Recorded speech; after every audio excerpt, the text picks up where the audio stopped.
Olá, seja bem-vindo ao Desafios Políticos. Mais uma vez, para comentar os temas centrais da atualidade do Estado político, voltamos a ter no nosso painel Jorge Barbosa, da Juventude Social Democrata, boa noite, José Conceiro da Costa, da Juventude Popular, e hoje temos um convidado não especial, porque são todos especiais, Rui Teixeira, da Juventude Socialista. Muito obrigada pela tua presença, Rui.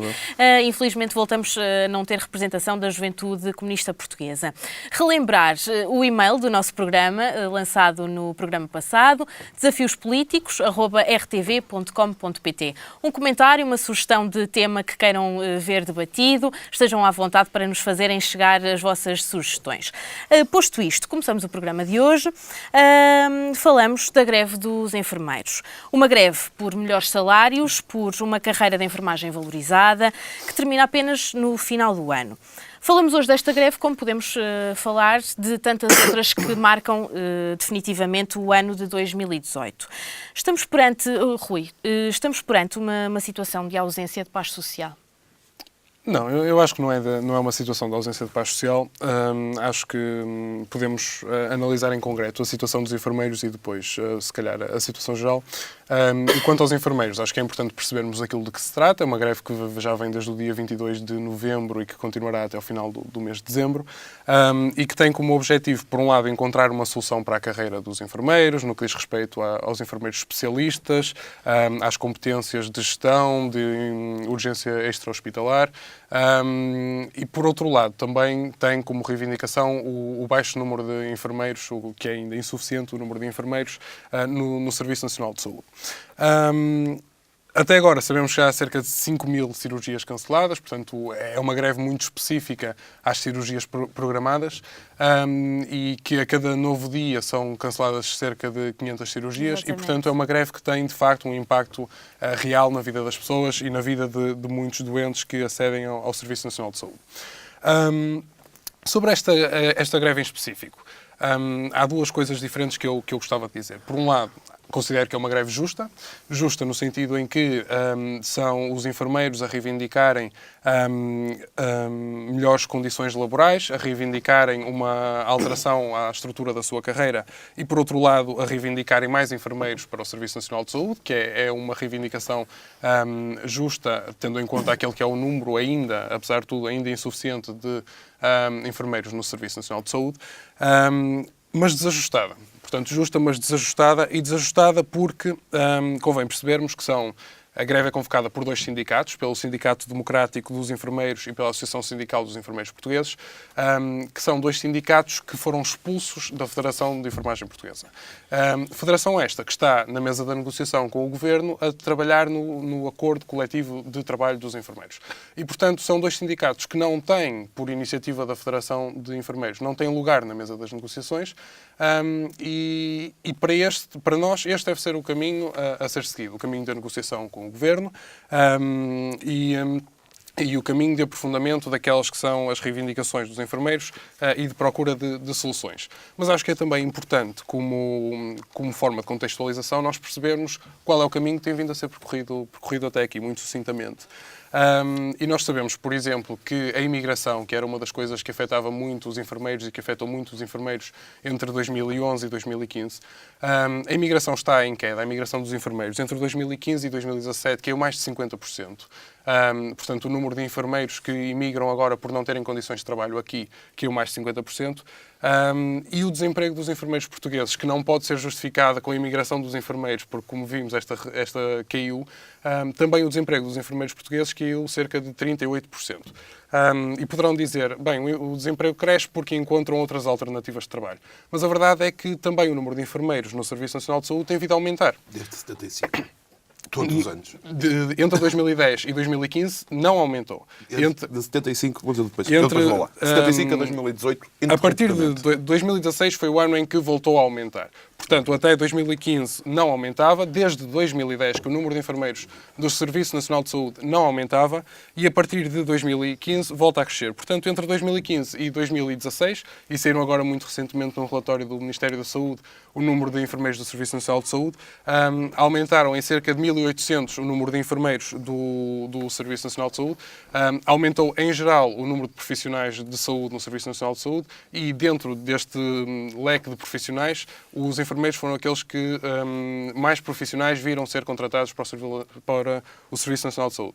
Cerca de 1.800 nesse ano que referi. E, portanto, acho que é importante aprofundar o caminho da negociação, acho que é importante perceber as reivindicações dos enfermeiros nesta greve que terá impactos muito grandes e, por outro lado, é importante também perceber qual é o caminho que tem sido feito até aqui de reforço do número de enfermeiros no Serviço Nacional de Saúde, de combate à imigração e ao desemprego na classe dos enfermeiros e perceber também, obviamente, as implicações muito específicas que esta greve tem, porque não será fácil reprogramar estas 5.000 cirurgias que foram até agora canceladas e continuarão a ser canceladas até ao final da greve no próximo ano. Sendo que o Primeiro-Ministro disse já hoje que há como objetivo que todas estas cirurgias sejam remarcadas até ao final do primeiro trimestre de 2019, se não estou em erro.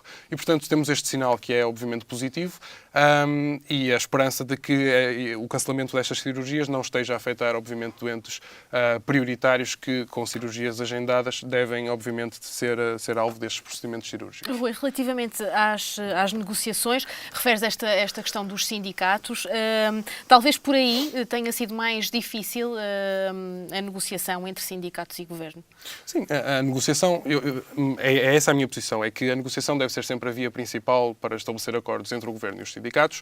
A greve é um dos recursos que os sindicatos podem e ainda bem utilizar, sendo que, e falavas há pouco, Maria, do clima de paz social, se está ou não em causa. Eu não acho que esteja em causa. Acho que há reivindicações legítimas dos sindicatos e dos trabalhadores que usam a greve como forma de reivindicação por essas que são as suas bandeiras.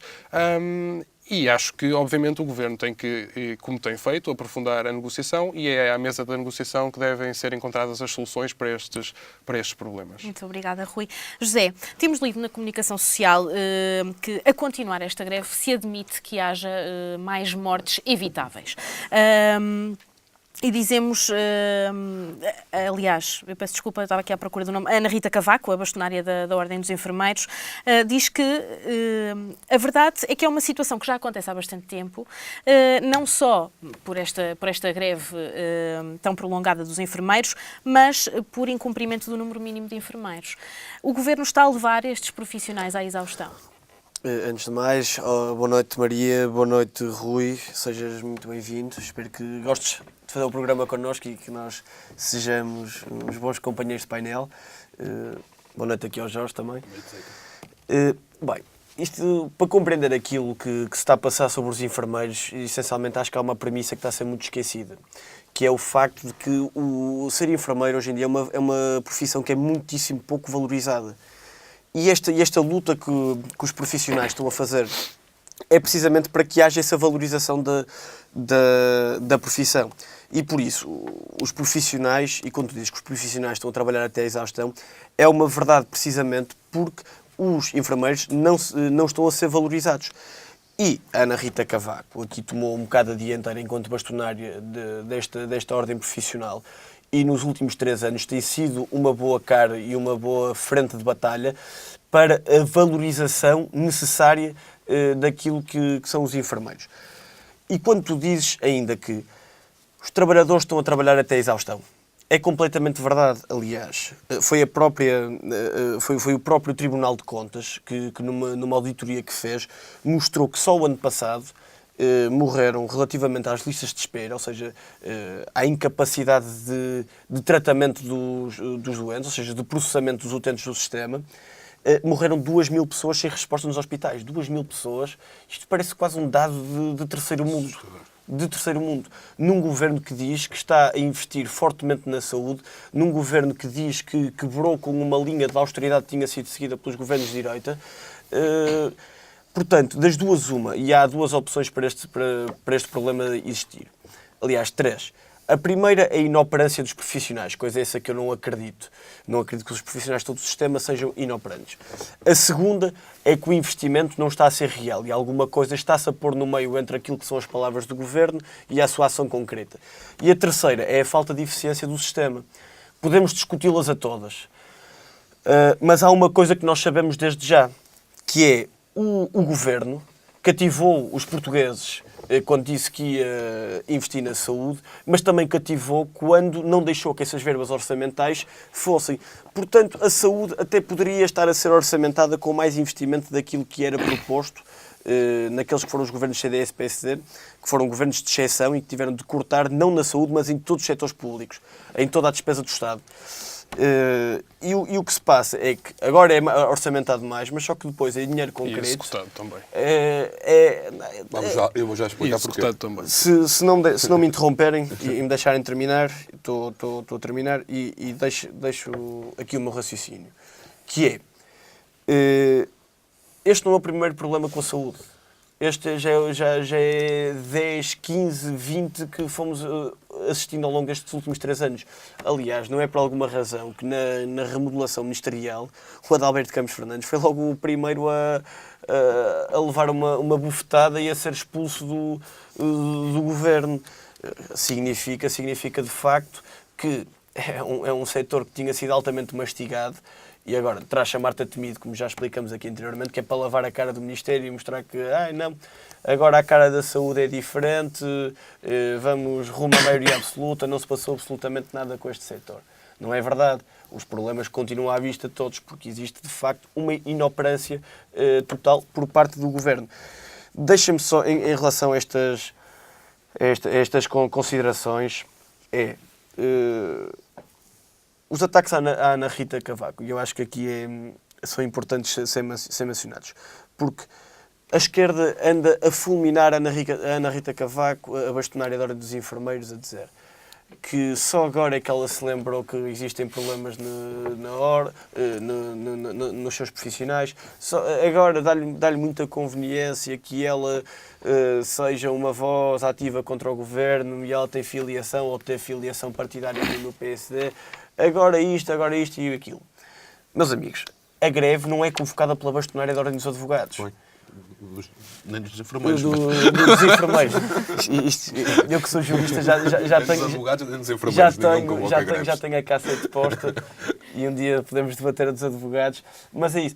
Não foi ela que convocou a greve, foram os sindicatos. E isto também é interessante vermos que há aqui uma grande diferença entre aqueles sindicatos que nós falávamos no programa passado, que eram maioritariamente controlados pelo Partido Comunista Português e até agora um bocado pelo Bloco de Esquerda e até, quem sabe, de PS, mas muito menos, do que estes. Estes são sindicatos que fazem a luta livre e independente pela verdadeira valorização do trabalho dos seus profissionais, dos seus trabalhadores que estão mandatados para defender os interesses deles. E isso é uma grande vantagem que eu vejo no sindicalismo, é precisamente isto. Com todas as desvantagens que existem, nomeadamente o cancelamento de cirurgias e a falta de profissionalidade que os hospitais vão viver durante este período de greve, mas se os serviços mínimos forem cumpridos, eu acredito que estas questões técnicas sabem sempre melhores as pessoas que estão dentro do ramo e do sistema do que nós como comentadores externos, mas se os serviços mínimos forem cumpridos, eu acho que sim, isto é uma luta que é premente, é uma luta que tem de ser feita e é uma luta por uma classe profissional que precisa de ser urgentemente valorizada, coisa que não é. Jorge, pegando nas palavras de Ana Rita Cavaco, há má vontade da parte do Ministério da Saúde, quando se recusa a negociar com os sindicatos. Nas palavras de Marta Temido, o Governo está sereno, mas não impávido. O que é que está a ser feito da parte do Governo para resolver esta questão? Eu acho que... E deixa-me começar por te cumprimentar. Boa noite, Maria. Bem-vindo, Rui. Boa noite, Zeca. Começar por te dizer que acho que o Governo não pode estar sereno e que a Ana Rita Cavaco não tem razão quando diz que o Governo nada fez. O Governo fez coisas. Não fez foi no sentido de valorizar a carreira e eu explicarei já o que é que o Governo fez e porque é que o Governo aumentou o orçamento da saúde. Não foi para valorizar o Sistema Nacional de Saúde, foi para alimentar outro tipo de clientelas, mas já lá iremos. Porque nós já temos aqui, este é o nosso novo debate, é o nosso novo programa e é a primeira vez que me parece que podemos ir a fundo na questão da saúde, porque há muitos mitos por explicar na saúde e os números na saúde, principalmente na saúde, às vezes são falaciosos. Porque às vezes menos 300 milhões ou mais 300 milhões, dependendo do que é que esses 300 milhões a mais ou a menos pagam, são muito diferentes e eu explico já porquê. Mas deixa-me começar pela gravidade das declarações da bastonária, que eu não estou a ver uma... Eu dizia que isto seria quase até para histeria nacional, as declarações da bastonária e o conhecimento mais mediático do relatório do Tribunal de Contas que o Zeca citava, de que temos que só no último ano morreram 2.000 pessoas em Portugal, num país da Europa Ocidental, da União Europeia, em filas de esperas à espera de uma operação. Isto não é de um país decente, isto não é de um país que se leva a sério, e quem não se indignar com isto e não procurar resolver isto, peço imensa desculpa, mas faz pouca falta à política e à vida pública. Outra questão que se levanta quanto ao tema concreto, quanto à greve, é o facto dela estar a ser financiada. E confesso que acho que ninguém tem o direito de exigir que os financiadores que estão a comatar as perdas monetárias dos grevistas sejam conhecidos. Acho que não podemos exigir, mas acho que os angariadores têm o dever pela sã convivência, para que o processo seja transparente, para que não fique aqui nublado o processo, que esta greve esteja a ser financiada pelos hospitais privados para daí retirar proveitos. Acho que era de bom tom quem promoveu essa angariação de fundos fazer a divulgação de onde é que eles vêm. Indo então aos mitos da saúde, porque tudo nos leva a esta questão. Esta questão vem de vários mitos da saúde que não tenham sido devidamente desmentidos e estudados e discutidos. O primeiro é um já muito antigo, que dá excelentes imagens para as redes sociais, que dá excelentes cortes de votações. Estamos a falar da votação, do voto contra do PSD e do CDS-PP em 79 no Sistema Nacional de Saúde.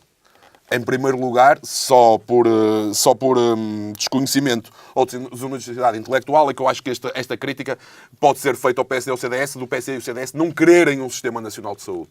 Queriam era outro diferente, muito mais parecido com o que temos hoje. Ou seja, aqueles que criticam o PSD e o CDS por não ter... que dizem que o PSD e o CDS não queriam um Sistema Nacional de Saúde por terem votado contra em 79, era a mesma coisa que hoje acusar o PCP e o Bloco de Esquerda de não quererem um Sistema Nacional de Saúde por não quererem as PPPs da saúde. Ou seja, o modelo que hoje temos é muito mais parecido com aquele que o PSD e o CDS já em 79 defendiam. E este mito parece-me estar esclarecido. O segundo mito é, e terminei a explicação do primeiro nas PPPs da saúde, é que as PPPs da saúde são más para o Sistema Nacional de Saúde e para o Serviço Nacional de Saúde, que não são a mesma coisa. Em primeiro lugar, dizer-te que o PSD sempre o defendeu e que parece que os 4 exemplos que temos dão razão ao PSD o que importa é o serviço, todas as pessoas terem acesso a cuidados de saúde garantidos. Se o prestador de serviço é público ou privado, depende, e às vezes há alguma sã concorrência entre público e privado, até pode ser interessante. Primeiro, distinguir o caso dos hospitais dos das autoestradas. Porque sim, nas autoestradas e todas essas PPPs, principalmente do nosso amigo Paulo Campos, secretário de Estado do governo de 2005 a 2009, as da saúde têm bases completamente diferentes. Os hospitais que temos parceria público-privada, como Braga, Louros, Vila Franca, Cascais, são os 4 onde temos parcerias público-privadas. Tirando Louros, os outros 3 foram hospitais de substituição. Ou seja, já lá existiam hospitais, já lá existia oferta, apenas foi substituída a gestão de uma entidade pública para uma entidade privada, saiu do Ministério para um grupo privado. A segunda é a diferença da natureza de custos de uma autoestrada para um hospital. Numa autoestrada temos um investimento inicial muito grande e um custo de manutenção muito reduzido comparado com o investimento inicial. Num hospital é o contrário. Comparado com os gastos anuais, o investimento inicial para se fazer o hospital é reduzido. Ou seja, um hospital custa aquilo que depois vai ser gasto com ele nos primeiros 2 anos. A construção de um hospital tem a mesma verba que o investimento que nele é feito para ele laborar nos 2 anos seguintes. E o terceiro e mais importante é que, ao contrário das autoestradas, o Estado sabe gerir na saúde. O Estado tem experiência de gestão na saúde. O Estado sabe como é que pode pagar, quanto é que pode pagar, quanto é que está habituado a pagar, coisa que não acontecia nas autoestradas. Por isso parece-me que isto também é um mito, que as PPPs são mais na saúde. Acho que são necessárias até, porque elas hoje, as que existem, o Estado paga exatamente o mesmo que paga aos hospitais públicos e as empresas que o gerem conseguem ter lucro. Ou seja, estamos aqui a falar de aumentos de eficiência nestas 4 parcerias. O terceiro e já aqui foi semi-abordado pelo Rui, é que o anterior governo destruiu o CNS, atacou o CNS, coisa que não podia ser mais falsa. Coisa que não podia ser mais falsa, até diria mais. A gestão do Ministro da Saúde do anterior governo foi premiada pelo atual governo ao nomeá-lo para a Caixa Geral de Depósitos como um fantástico gestor. Por isso, o próprio atual governo acabou por reconhecer o excelente gestor que é Paulo Macedo, o Paulo Macedo e o trabalho que fez no Ministério da Saúde, como já tinha feito quando a Manuela Ferreira Leite era Ministra das Finanças e o convidou para desenhar um novo mapa fiscal do país e o novo mapa de execução fiscal, quando Portugal passou deu o salto para junto dos países do primeiro mundo no que a impostos diz respeito. E entre 2011 e 2013, realmente o orçamento com a saúde baixou. Mas é importante sabermos porquê que baixou. Dizermos o orçamento baixou, eu em minha casa gosto de baixar o meu orçamento da luz. Eu em minha casa gosto de baixar o orçamento da água. Por isso, se o orçamento baixar, não é necessariamente mau. E porquê que o orçamento baixou entre 2011 e 2013? Primeiro, já tinha baixado no Orçamento de Estado para 2011 de José Sócrates, e aí baixou porque se cortou nos salários dos funcionários hospitalares. Não baixou por aquilo que baixou entre 2011 e 2013. E entre 2011 e 2013, baixou no corte, principalmente, e o grande fator, isto é factual, é fácil de ver pelos documentos aprovados na altura, o grande incremento, o grande fator que fez baixar esse orçamento foi o corte nas margens das farmacêuticas. Tanto é fácil de provar esse corte porque os próprios gastos dos portugueses com fármacos nesse ano baixou 100 milhões de euros. Ou seja, a comparticipação estatal com a baixa dessa margem parece-me uma coisa boa.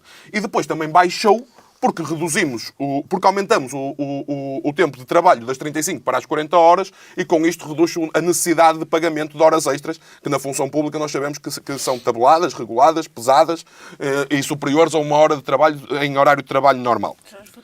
Deixa-me por favor. Deixa-me tentar ser o mais breve possível. Depois, entre 2013 e 2015, já depois, num período mais normal da nossa vida democrática, esse mesmo governo aumentou 200 milhões ao orçamento entre 2013 e 2015 na saúde, mantendo as 40 horas e mantendo os cortes nas farmacêuticas que tinham conseguido. Acho que tenho aqui que dar aqui os parabéns, ou seja, um investimento verdadeiro, como diz o Zeca, dar aqui os parabéns ao Paulo Macedo. O mito 4 é que o CNS tem melhorado.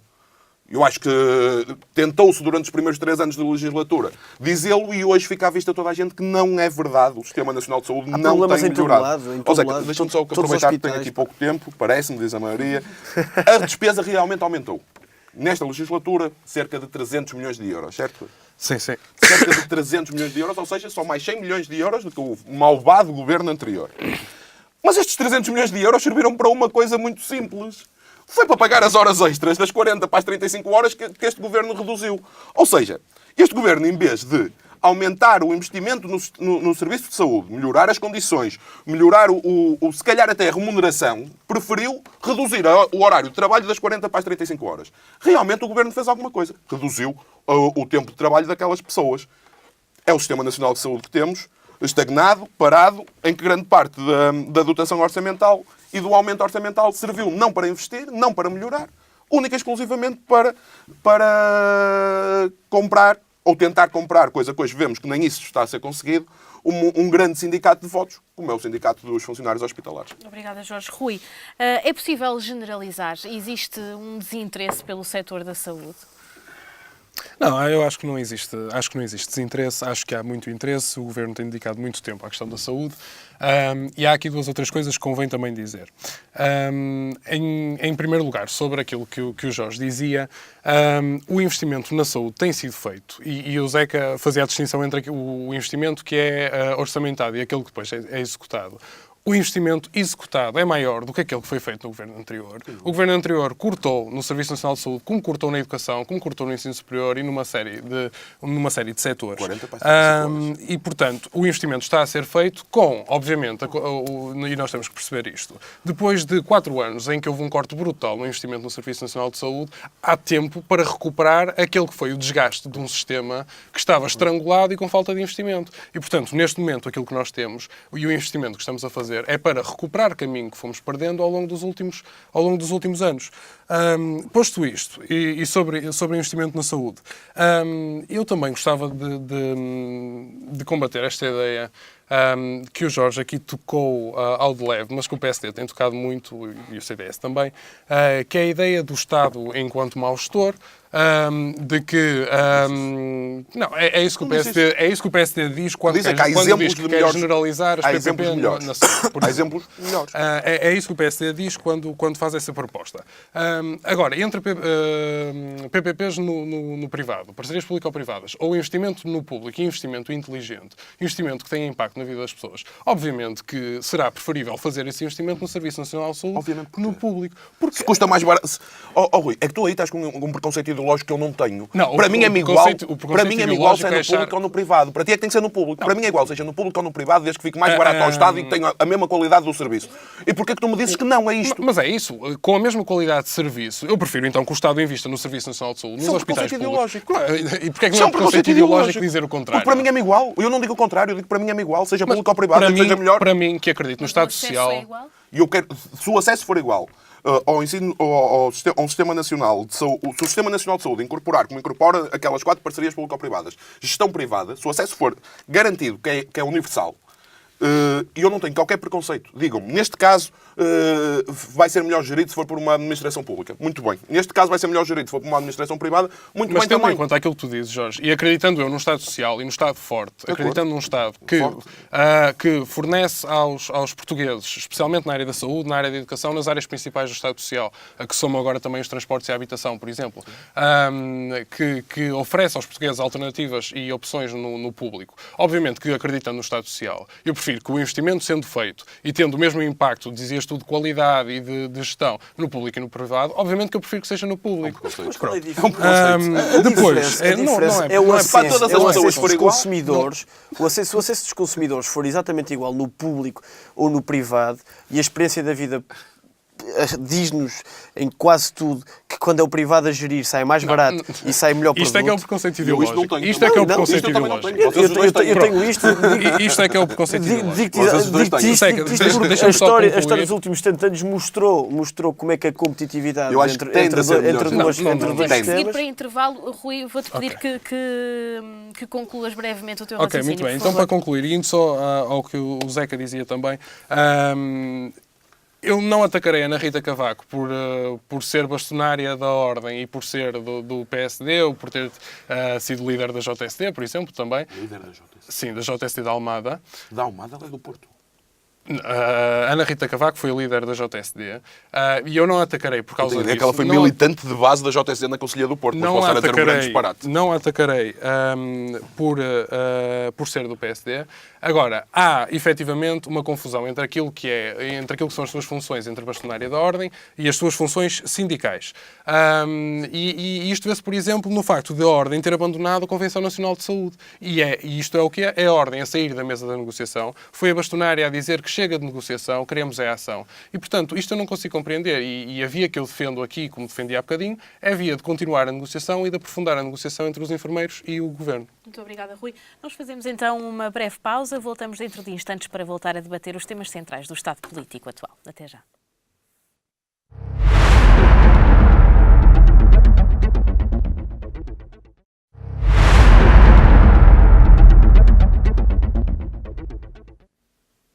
Seja de novo bem-vindo ao Desafios Políticos. E antes de retomarmos a discussão dos temas atuais, relembrar o e-mail do nosso programa, desafiospoliticos@rtv.com.pt. Sugestões de temas, comentários ao nosso programa, sintam-se livres para o fazer. Portanto, retomando o nosso debate e fazendo aqui um breve apontamento sobre... Aliás, falamos sobre os bombeiros e sobre a guerra aberta, podemos assim dizer, com o Governo. Fazer aqui um breve apontamento sobre a situação. A principal discórdia entre o Governo e a Liga dos Bombeiros Portugueses é a proposta sobre a Lei Orgânica da Proteção Civil. Com esta proposta, o Governo acaba com os atuais 18 comandos distritais de operação e socorro, cria 5 comandos regionais e 23 comandos sub-regionais de emergência e proteção civil. Prevê também a criação de um Comando Nacional de Bombeiros, com autonomia financeira e orçamento próprio. O diploma prevê também que os voluntários deixem de participar no ataque inicial em incêndios rurais, ficando essa tarefa entregue ao Grupo de Intervenção de Proteção e Socorro da GNR. Jorge, uma proposta desajustada da realidade do país? Deixa-me começar só por corrigir um erro da primeira parte. No intervalo tive tempo para confirmar. A Ana Rita Cavaco não é do Porto, como eu tinha a ideia. Não confirmei antes do programa, porque tinha isto como um dado adquirido há muito tempo. O Rui tinha razão, foi dirigente da JSD em Almada, não tinha noção disso. Quanto ao tema dos bombeiros, dizer-te que o Jaime Marta Soares, presidente da Liga Nacional dos Bombeiros Portugueses, por muito bom serviço que ele acha que possa estar a fazer aos bombeiros, eu não o acho. Acho que é quase o Mário Nogueira da Liga Portuguesa dos Bombeiros, ou seja, aquela pessoa que, por muito bem intencionada que possa estar, já tem já é persona não grata na sociedade civil, na opinião publicada, então, muito mais, e como tal, acho que ser ele o porta-voz, como acho que o Mário Nogueira ser o porta-voz da FENPROF, lhes retira dividendos que não lhes possibilita tirar dividendos que poderiam retirar com lideranças diferentes, mais jovens, que não se perpetuassem durante tanto tempo e que dessem um sinal de abertura das instituições que lideram. Mas depois também, do outro lado, é que isto é tudo mau. Se de um lado temos Jaime Marta Soares, do outro lado temos o ministro Cabrita, não é? Não sei se o PAN nos deixa dizer isto. O ministro Cabrita que eu reconheço-lhe algumas qualidades, quer dizer, não reconheço muitas, reconheço-lhe uma principal, que é ser amigo do primeiro-ministro desde os tempos de faculdade. É isso que fez do atual primeiro dele ministro, como é isso. E depois este governo, ele não é caso único, não é? Se temos, ele é ministro porque é amigo do António Costa, e depois a mulher é ministra do Mar. E a ministra do Mar, que é a mulher dele, nomeia o marido da ministra da Justiça para administrar portos. Depois, o ministro da Justiça, que também é amiga, como é o Pedro Cisa Vieira. Se o Pedro Cisa Vieira também é marido da presidente da Associação Hoteleira e participou no escritório de advogados que fez a OPA à EDP. E Pedro Cisa Vieira, Fernando Cabrita, António Costa e são companheiros de curso e amigos de sempre de Lacerda Machado, que fez negociações em nome do governo sem qualquer tipo de... sem ninguém perceber bem como, e agora está no Conselho de Administração da TAP, indicado pelo amigo. Depois disso, vemos como regulador da energia, ou indicado para regulador da energia, um deputado sem conhecimento na matéria, como secretário de Estado, alguém sem conhecimento na matéria, mas são amigos, são do grupo, são amigos. É tudo amigo. Atenção que a energia é um tema que se calhar, Maria, eu pedia-te para agendarmos para um dia, porque temos aí uma questão muito premente para discutir e se calhar, quando a discutirmos, perceberemos porque é que foram estas as pessoas escolhidas para estas pastas e não pessoas que conheçam o setor. Não era por serem amigos? E não por não conhecerem o setor. Amigo faz favor a amigo. Porque depois também temos o ex-companheiro de governo, Vieira da Silva, e depois temos a filha, como secretária de Estado. E depois temos a mulher, como deputada. E tu tens por aí Carlos César. E depois, tens por Carlos César não vamos falar do Carlos César, porque não tínhamos tempo para elencar toda a família na administração pública, que isso demora muito tempo. Mas temos agora a ex-chefe de gabinete, que foi nomeada pelo Primeiro-Ministro, diz, contra a vontade do Ministro dos Negócios Estrangeiros, para a Fundação Luso-Americana para o Desenvolvimento. Isto é o PS. O PS é o Estado é o PS, é aquilo que durante 7 anos nos habituamos, mas na altura até tínhamos um telejornal que o denunciava, que foi mandado fechar, tentou-se pensar em comprar na compra da TVI para esse jornal não acontecer, e hoje acho que as pessoas ainda não se perceberam bem que temos um governo que é um bocadinho a soma do pior do guterrismo com o pior do socratismo.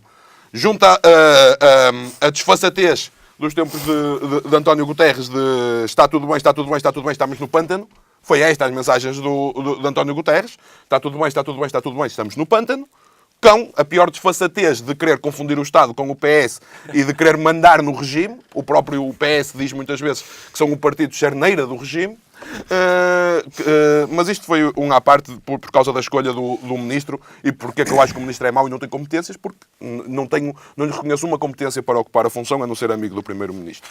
Indo ao tema, para não falar, e esqueci-me, dos bois nomeados para a Associação Nacional de Municípios Portugueses, perto da zona de incêndios do ano passado, com as consequências trágicas que hoje conhecemos.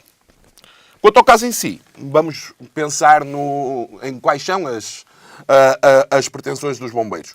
Eu já disse e reafirmo que acho que o interlocutor não é o melhor, acho que isto retira alguma sensibilidade à sociedade civil para perceber, entender e apoiar essas reivindicações, mas as reivindicações dos bombeiros parecem-me justas. uma direção, o que é que eles querem? Uma direção nacional autónoma do Corpo de Bombeiros. Percebo, todos nós queremos o ser. Nós somos de 3 estruturas que permeiam e gostam da sua autonomia face a diferentes estruturas que até nos são próximas, ideológica ou programaticamente, mas que damos muito valor a essa nossa autonomia. O segundo é um comando autónomo, voltamos ao ponto, e o cartão social dos bombeiros, e ali mais uma ou outra reivindicação. Nós temos que pensar muito bem o que é que queremos na Autoridade Nacional de Proteção Civil, o que é que nós queremos dos bombeiros, e temos que pensar nisto com uma seriedade que esta lei orgânica, a meu ver, não pensa. E temos que o fazer porque nós andamos há anos a mais a assobiar para o lado e a empurrar com a barriga para a frente do que é que queremos fazer com os bombeiros. Gaia já o disse, por exemplo. E os municípios têm que se assumir nestas questões. O problema é que muitas vezes os municípios têm pudor em assumir-se, porque estamos a falar também, e aqui com todo o mérito e tudo o que nós temos que reconhecer e agradecer aos bombeiros o que fazem por nós, estamos a falar de associações humanitárias que gerem as corporações com bastante peso eleitoral, principalmente nos municípios mais pequenos, o que faz com que muitas vezes os municípios não consigam ter uma posição tão firme, tão certa como deveriam ter, porque têm algum receio eleitoral. Mas temos que decidir. Temos que pensar o que é que queremos, se queremos mais bombeiros chapadores ou mais bombeiros voluntários. Se queremos mais associações humanitárias ou queremos mais Estado. Se queremos mais um setor corporativista, um setor puramente estatal ou um setor puramente privado. Acho que esta questão raramente se coloca, mas também não me chocaria. Temos que pensar a sério e isso não é feito nesta lei orgânica. Terminar dizendo que a irresponsabilidade em política nunca nos leva a lado nenhum. O extremismo das posições que ambos assumem, tanto Jaime Marta Soares como o Ministro, e muito bem o Presidente da República durante esta semana, a colocá-los, isto não fica bem dizer institucionalmente, mas a colocá-los no sítio. A dizer, meus meninos, vamos lá, discutam, debatam e depois cheguem a algum consenso, porque as pessoas não podem ser afetadas por uma luta de galos. José, é uma classe marginalizada pelo Governo? Claro, os bombeiros não é que sejam marginalizados. Eu acho que no geral não é por este governo, não é pelo governo passado, sempre foram marginalizados. Porque e isto, por mais que custe aceitar, com a abertura à democracia em 74, abriu-se muito também a abertura a uma certa indústria dos fogos. E acabou-se com um grande planeamento da floresta que, com todos os defeitos que o regime de Salazar tinha, era um planeamento florestal que era eficaz, não havia povoações desertificadas, havia guardas florestais a cada quilómetro quadrado. Portanto, esse grande problema que vivemos hoje em dia não existia. Portanto, a reforma quase do fogo, vamos lhe pôr assim, a reforma do fogo é uma reforma que tem de ser muito bem pensada. E relativamente aos bombeiros, o Jorge dizia que... Bem, que tens que acrescentar. Não, tu não dizias bem, que eu vou discordar de ti. Eu gosto bastante de Jaime Marta Soares, parece-me ser um bom interlocutor. É uma pessoa... Pessoas que se perpetuam no poder nunca acabam por deixar de ser bons interlocutores, por muito bons que fossem no início. Mas lá está, desde que o poder não sejam órgãos do Estado, eu estou-me a marimbar. Ele é eleito para a posição dele de acordo... Prof também, e tu és contra a perpetuação do Mário Nogueira. Não, há uma grande diferença entre o Mário Nogueira que tem filiação no Partido Comunista Português ou Marta Soares que não a tem. Pois não, tem no PSD, eu também concordo que isso é um elogio ao Jaime Marta Soares. Na vida interna, o Marta Soares não intervém... Presidente de Câmara há 30 anos. Está bem, mas não intervém... Não tem a mesma força do Mário Nogueira, que é do Comitê Central do PCP, sem dúvida. E hoje em dia não é um membro ativo na vida interna do PC, pelo menos à vista de todos. Que eu vejo também não. Os vossos bastidores já não há nada que eu possa falar em relação a isso. Coisa que o Mário Nogueira não. O Mário Nogueira faz propostas de leis para o Partido Comunista Português apresentar na Assembleia da República. Mas foquemos-nos na questão. Deixemos a comparação. E o que é que se passou com os bombeiros? Os bombeiros, assim como os enfermeiros, hoje parece-me que a nível nacional vamos falar de duas ordens, de duas classes que são altamente marginalizadas pelo poder político. E é preciso pensarmos verdadeiramente sobre elas. E eu acho que a grande reforma, acima dos bombeiros, está naquilo que é a própria proteção civil, está nos meios, está está no combate que existe na Proteção Civil, este compadrio que o Jorge fez muito bem em repor essa verdade quase que histórica sobre aquilo que é a teia monárquica, podemos dizer assim, com a família real socialista. A teia monárquica dos socialistas. Exatamente. Isto é uma teia monárquica. Acusam na rua, o CDS é muito acusado de ser o partido que apoia a monarquia. Eu não sou nada monárquico. Nunca pus amigos meus a fazer da minha corte. E nos governos socialistas o que assistimos é que existe um rei, quase que absoluto, que faz uma corte e uma hoste socialista à sua volta, que fica tudo entre família e tudo entre amigos. Aquilo, as jantaradas de Natal, eu gostava de ser convidado, francamente. Faz um Conselho de Ministros no jantar de Natal. Faz um Conselho de Ministros. Aliás, o Conselho de Ministros é sempre um jantar de Natal, que há sempre presentes para todos. Não, é verdade. Mas isto para levar o quê?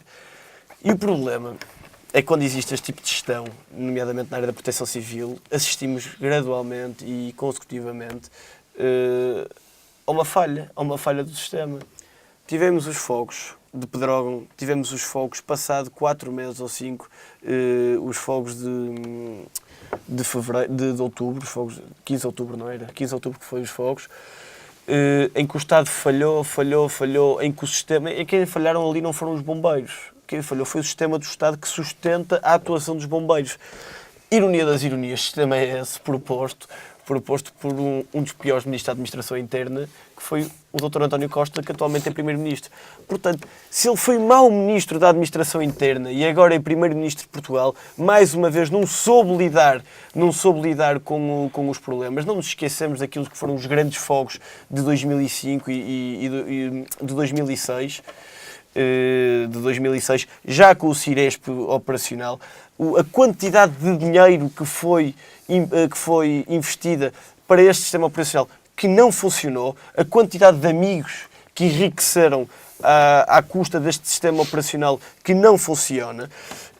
Portanto, eu acho que, acima de tudo, antes da reforma dos bombeiros, é dar aos bombeiros a condição para que eles possam fazer o seu trabalho.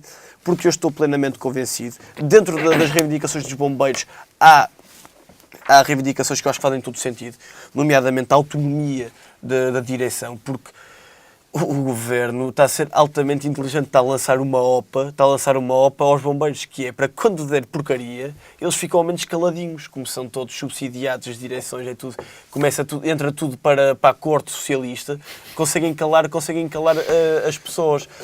E acho que a manutenção dessa autonomia é uma coisa muito importante para o nosso sistema democrático. E depois a questão do cartão social dos bombeiros também. Eu tenho de confessar que a mim me agrada bastante o sistema de voluntariado nos bombeiros e de serem associações humanitárias a gerir essas mesmas. Agora, como todas as associações humanitárias, como quase todas as ONGs, é necessário que existem os materiais e o Estado faz um contrato social quase com as pessoas, com os cidadãos, de que vai fornecer esses materiais para a nossa própria autodefesa, vai-nos fornecer os meios para essa nossa própria autodefesa. Coisa que o Estado Socialista, como podemos comprovar em 2017, não o fez, não forneceu, falhou, não cumpriu com o contrato social assinado com todos os cidadãos, entrou em cumprimento e a resposta, na minha opinião, dada a calamidade, só podia ter sido uma, que era não funcionou como Ministro da Administração Interna e não funcionou como Primeiro-Ministro e a demissão, continuo a dizer, como disse há quase 2 anos, era o exigível. Muito obrigado, José. Rui, não sei se queres, antes de irmos de facto ao tema, se queres comentar estas considerações do Jorge e do José sobre esta teia monárquica que eles uma teia monárquica referem. Socialista, um conceito que eu nunca tinha ouvido, mas que levo registado. É a corte, pá. E a corte socialista também, que eu nunca ouvi falar que existisse, mas se existir fico à espera do convite. E esta ideia de que o Jorge apresentava dos ministros que são amigos e dos secretários de Estado que são amigos e dos deputados que são amigos. Eu discordo desta ideia da política, porque eu olho para a política como um exercício de responsabilidades. E percebo perfeitamente que na escolha das pessoas que vão exercer responsabilidades, cargos de elevada responsabilidade, de elevada confiança política, que seja natural que seja ele o Primeiro-Ministro, seja um líder partidário, seja quem for, que escolha para aqueles que são os cargos de confiança política e de grande responsabilidade política, as pessoas em quem tem mais confiança. E, portanto, se para o Jorge a confiança política é ser amigo, Pronto, eu discordo. Não se escolhe os ministros em função da confiança pessoal que tens com as pessoas. Eu não são bons, Zeca, e prometem fazer um bom trabalho na sua tutela. Não falei de confiança pessoal, mas falei de confiança política associada, obviamente, às capacidades para a Graça Fonseca, por exemplo. Para a execução, dá um argumento para a Graça Fonseca ser Ministra da Cultura, sem ser amiga do Primeiro-Ministro. Passado na área conhecimento, ela que nem sabe quem tem a agência Lusa. Ela veio dizer que a agência Lusa é 100% pública, ela que tem tudo para a comunicação social. Ela estava no México, foi um sossego, ela não é jornais portugueses. Não, eu discordo completamente desta ideia de que os ministros são ministros porque são amigos de António Costa, os secretários de Estado são secretários de Estado porque são amigos de António Costa, ou filhos de ministros, ou primos de ministros. Discordo completamente dessa ideia, percebo, e era isso que eu dizia, percebo que para cargos de elevada responsabilidade política sejam nomeadas pessoas em quem se tem confiança política. O Armando Vara, é isso que tem acontecido ao longo dos últimos anos. Este governo não é exceção e, portanto, percebo perfeitamente que existam ministros que ao longo do tempo foram desenvolvidos naturalmente amizade pessoal. Isso é normal e vocês têm isso nas vossas redes de contactos. Pessoas que conheceram pela política e que se tornaram amigos pessoais e, portanto, que ao longo do tempo se tenham tornado inevitavelmente amigos pessoais. Mas nas quais existe naturalmente confiança política e acho que essa é a chave. É a confiança política que o Primeiro-Ministro tem nos ministros. Por outro lado, e aí concordo, há uma reforma que tem que ser bem pensada, que não pode ser feita à pressa, acho que é de destacar que esta lei que estamos a falar, esta proposta de lei, já foi aprovada no Conselho de Ministros, mas a sua versão final ainda não é pública. E, portanto, estamos a especular sobre um texto cujo conteúdo específico é indefinido. Sabemos algumas das propostas gerais que vieram no comunicado do Conselho de Ministros, mas ainda não temos conhecimento ao certo, especificamente, daquela que é a proposta. Sendo que também já referiram aqui a passagem dos comandos distritais para regionais, esta é uma discussão que eu acho que vamos ter que fazer cada vez mais em Portugal, sobre se ainda faz sentido a divisão de tarefas administrativas por distritos ou se faz já em termos regionais e subregionais. E não estou a falar especificamente de regionalização. Eu acredito na regionalização, acredito na descentralização de competências, mas até estou a falar de coisas mais simples, como a passagem aqui, neste caso, dos comandos distritais para os comandos regionais, e acho que em breve estaremos a fazer este debate da organização da administração por regiões e sub-regiões e não propriamente por distritos, que são um modelo antigo e já desatualizado para os dias que correm. Depois, sobre Marta Soares e Mário Nogueira, não me vou pronunciar porque eu acho que não faz sentido ser considerações pessoais sobre as pessoas que estão em causa, e eu dizia isto há bocadinho em off, enquanto sportinguista tenho mixed feelings quanto a Marta Soares, e portanto deixarei essas considerações pessoais à parte. As considerações que eu fiz foi que o tempo em demasia... O que eu acredito é que as pessoas que estão na organização escolherão a pessoa que querem para liderar. E esse é o processo democrático. A Juventude Socialista defende a limitação de mandatos dos deputados. Certo. Defendeu a limitação de mandatos dos autarcas. Porquê? Qual é o princípio subjacente? É que a perpetuação nos cargos retira muita... Jorge, e estou plenamente de acordo contigo, a renovação geracional, a não perpetuação nos cargos. Agora, essa questão da limitação de mandatos, por exemplo, dentro de um sindicato ou de uma liga de bombeiros, faz-se dentro da própria liga e, portanto, serão os sócios... A Assembleia da República impôs aos presidentes de Câmara, porque é que não podem impor aos sindicatos? Porque os presidentes de Câmara, os municípios fazem parte do Estado. A FENPROF não faz parte do Estado. Certeza. Certeza absoluta. E a JSD tanto diz que faz parte do Estado, com cartazes, com o ministro como fantoche de Mário Nogueira, como depois diz que o governo não liga àquilo que as pessoas dizem. Portanto, sobre aquilo que se passa em concreto na FENPROF e na Liga dos Bombeiros, acho que cabe aos associados de cada uma delas decidir e escolher as suas lideranças. Acho, como disse também, como disse quanto aos enfermeiros, que é preciso, e é isso que eu acredito, é preciso aprofundar a questão do debate, da negociação, de pensar a longo prazo naquilo que nós queremos para os bombeiros, que queremos para a floresta. Este debate está está a ser feito. Há um conjunto de diplomas que vêm complementar e consolidar a estratégia de defesa da floresta. Também, bem recentemente, foi anunciado o reforço de 300 elementos no grupo de intervenção de proteção e socorro, a criação de 40 equipas de intervenção permanente, como já tinha sido feito em 2017, com 120 equipas de intervenção permanente, e, portanto, dos bombeiros. E, portanto, acho que há medidas que se impõem a tomar já, como é o caso do reforço de meios, e há medidas que são de pensamento estratégico, que são de pensamento a longo prazo e de debate e reflexão profunda que o Governo e os bombeiros devem inevitavelmente fazer. Quanto a esta polémica que também já foi referida, até a intervenção do Presidente da República, quanto a esta polémica que, entretanto, foi surgindo entre as declarações do Ministro da Administração Interna e do Presidente da Liga Portuguesa de Bombeiros, temos que reconhecer que há, efetivamente, a questão da duplicação de meios. E é importante percebermos isto, que é, o que os bombeiros anunciaram é que não comunicam, que passarão a não comunicar aos comandos distritais as intervenções a que são chamados como protesto, exatamente, como protesto a tempo indefinido.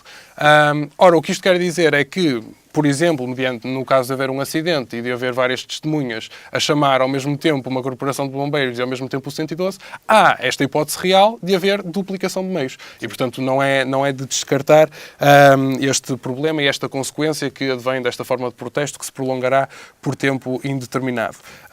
Mas era o que eu dizia, aguardar com serenidade, continuar a negociar e pensar estrategicamente a longo prazo a floresta, as corporações de bombeiros, os bombeiros voluntários, as associações humanitárias, como aqui diziam, e de irmos fazendo também esta reflexão. No fundo, há aqui um forte desentendimento, até porque 24 de novembro foi feita uma manifestação em Lisboa que levou 3.000 homens e 800 viaturas para esta manifestação, não é? No fundo, o Governo não está a saber lidar com estruturas fundamentais que garantem a segurança dos portugueses? O Governo fez a nova proposta de lei que foi aprovada em Conselho de Ministros e o que, como eu dizia, nós não conhecemos o conteúdo final desta proposta de lei, mas o que o Ministro da Administração Interna nos diz é que a proposta de lei que foi aprovada no Conselho de Ministros prevê que os bombeiros e os bombeiros voluntários possam ter um comando próprio, que é uma das grandes reivindicações que levam a este protesto. E, portanto, até ser conhecido o conteúdo final, estamos ainda a meio deste processo de negociação e de construção daquela que será futuramente a lei. Parece-me também um bocadinho desajustada a dimensão dos protestos. Parece-me, lá está, são reivindicações justas. O Ministro da Administração Interna garantiu-nos que elas são tidas em conta naquela que é a proposta de lei, da qual ainda não conhecemos o conteúdo final do texto. E, portanto, a meio do processo de decisão, estamos ainda a meio, acho que faz sentido a negociação como forma primordial de encontrar pontos comuns de pensamento e de se construir aquela que será futuramente a lei que regula a proteção civil. Muito bem. Nós fazemos um curto intervalo e quando voltarmos debatemos também assuntos da questão da vida política internacional. Até lá, até já.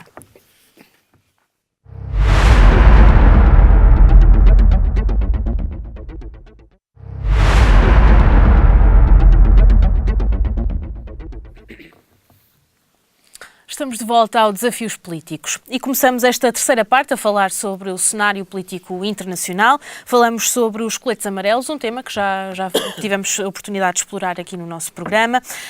José, Emmanuel Macron, após já ter cedido na taxa sobre os combustíveis carburantes, faz uma série de concessões neste momento com o intuito de apaziguar os ânimos vividos em França e, no fundo, de tentar acabar aqui com as manifestações dos coletes amarelos. O aumento do salário mínimo nacional, o fim das contribuições para a segurança social entre os reformados mais pobres, digamos assim, e a criação de um prémio de fim de ano não sujeito a taxação ou descontos em todas as empresas. Era isto o final do mandato de Macron? É assim, antes deixem-me só fazer aqui uma nota introdutória.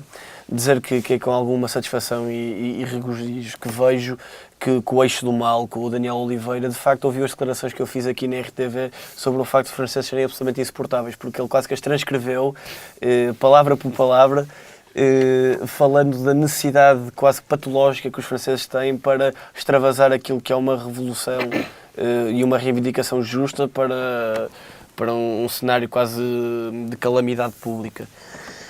Em relação depois àquilo que o Macron está a fazer agora neste momento, é assim, o Macron falhou redondamente. E isto acho que é a primeira ilação sobre a política francesa que podemos fazer. E pior disso tudo é que o Macron, além de ter falhado, não percebeu a razão da sua falha. E o descontentamento, que está cada vez mais crescente e gritante, é só uma manifestação daquilo que são as falhas e a não percepção das falhas. Ele, no fundo, até já veio admitir que algumas das decisões poderão ter prejudicado. Poderão ter prejudicado a vida das pessoas e que poderão ter afetado. Ele disse-o lá naquela declaração que ele fez ao país, à França. Mas a questão aqui, eu acho que o grande problema e a grande base de discussão que nós devemos ter sobre os coletes amarelos é o que é que falhou na Europa. Porque o descontentamento em relação ao Macron está altamente relacionado com um descontentamento em geral daquilo que são as populações nacionais em relação aos grandes europeístas. E poderão achar, efetivamente, que isto é uma visão, até uma interpretação deste cenário altamente extrapolativa, que vai para além daquilo que é na verdade. Mas há um facto, é que Macron, que quando aparece com o Omarres em 2015, 16, já não lembro quando é que ele foi eleito, acho que foi 16, aparece como um garante da democracia europeia. Mas a verdade é que esse garante da democracia europeia tem um grande defeito, que é como todos os outros líderes que se afirmam como os garantes das democracias europeias, é que se esquecem dos seus povos nacionais. E o que se passou é que o Macron, efetivamente, não apela mais ao francês comum, ao francês real. Não é ao francês tecnocrata, burocrata que vive apoiado e ampliado naquilo que são as estruturas europeias. E o Macron representa quase que essa pujança, esse impulso, último impulso que a Europa está a dar.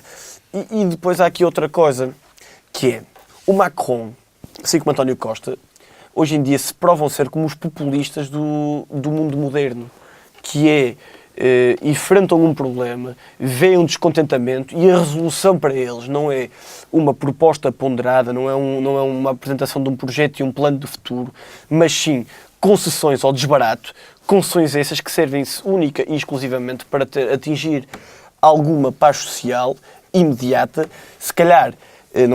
hipotecando certamente o futuro das futuras gerações. Desculpa, como é que relacionas isso com o populismo? Relaciono isso com o populismo porquê? Porque a subida do salário mínimo é uma medida populista. A criação de um prémio do final do ano é uma medida populista. O fim das contribuições para a Segurança Social é uma medida populista.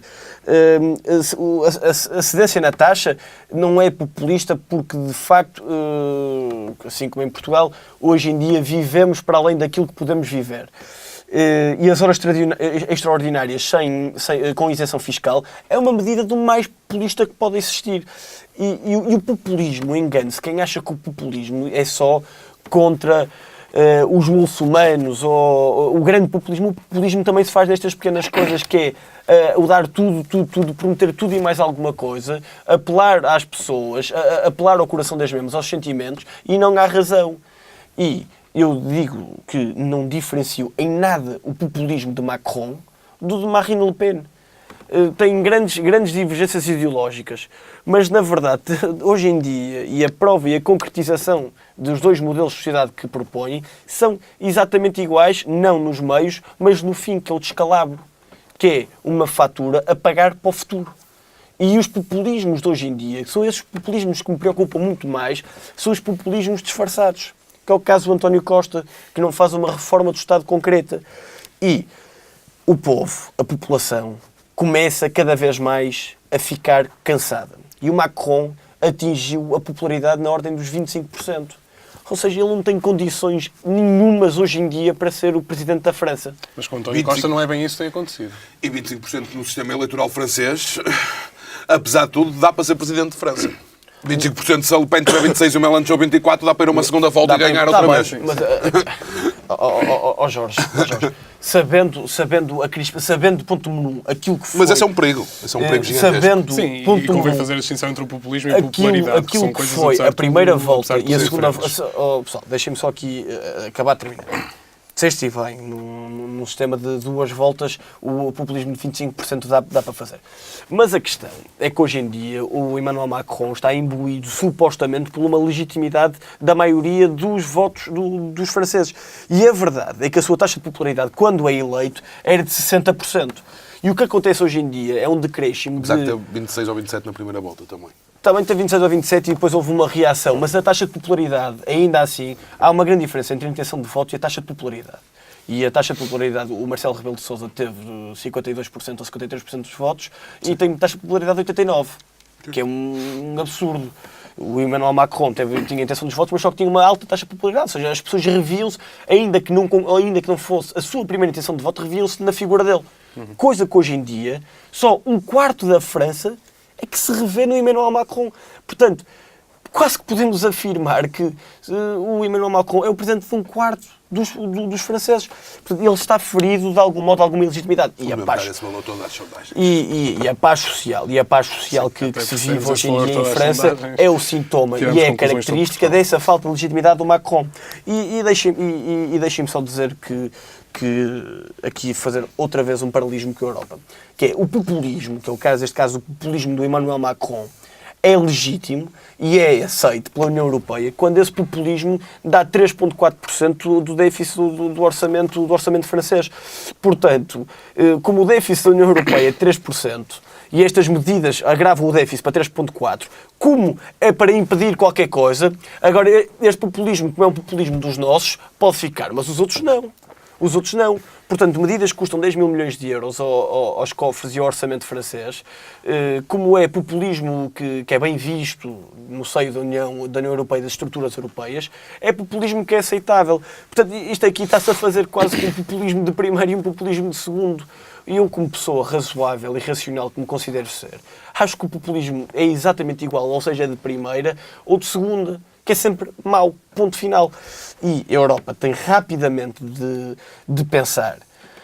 repensar o seu modelo de democracia ocidental e europeia, de começar rapidamente a resolver os problemas, não pelo populismo, mas por, finalmente, que é o que falta à Europa, apresentar uma solução concreta aos problemas das vidas das pessoas e deixar de lado os populismos e passar a olhar para as suas populações. Rui, podemos considerar estas medidas como manifestações de populismo? Sim, eu acho que são. Acho que podem algumas delas serem entendidas como manifestações de populismo, como o Zeca aqui dizia, mas acho que são também medidas que vão de encontro àquilo que eram os anseios das pessoas que se manifestavam, ou pelo menos da grande maioria das pessoas que manifestavam. E que se manifestavam porque nos últimos anos têm perdido qualidade de vida, têm visto o custo de vida aumentar e os seus salários não acompanharem esse aumento do custo de vida, e que, portanto, responde nesse sentido alguns daqueles que eram os anseios das populações. Mas fazer aqui duas notas sobre as medidas que propõe e outras sobre as consequências que isso tem. Já aqui foi referido o aumento do salário mínimo, o fim da taxa do imposto social entre as reformas dos 1.200 aos 2.000 euros, penso que é isso. Mantém um imposto social sobre as fortunas que tinha dito e tinha usado durante a campanha como uma grande bandeira de que iria acabar com esse imposto, e mantém. E esta questão do imposto sobre as fortunas é uma daquelas em que nós entendemos o porquê é que vai de encontro àquelas que são as manifestações.